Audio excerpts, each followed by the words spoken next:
Hi friends, let me show you my new hand impact driver that I just got.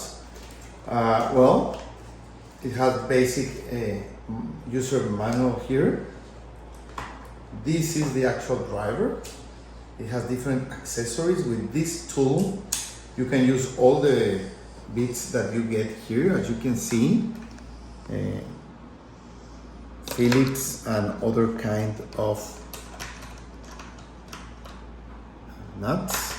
Okay, these two are aimed to get out screws that are broken or really stuck. Okay, and the way you use it, you put the tool that you need to use.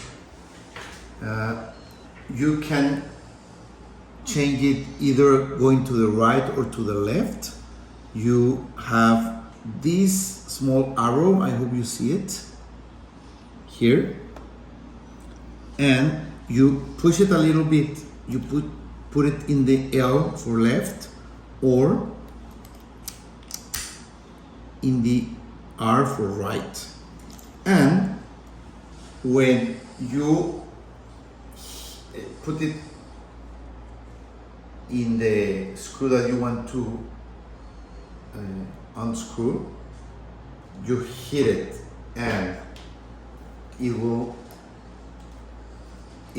make the screw to move towards you want to. So we are going to test it, but it is a very strong, very heavy equipment, so you can get the job done. And when you really have a very stuck screw or part that you want to move, even a nut from the car tire or whatever, you can even hit it with a hammer, and it will give it an extra torque towards the direction you want it to go. It is really strong. It is really tough, and you will be able to get your job done with it. So let's try it. Let's test it.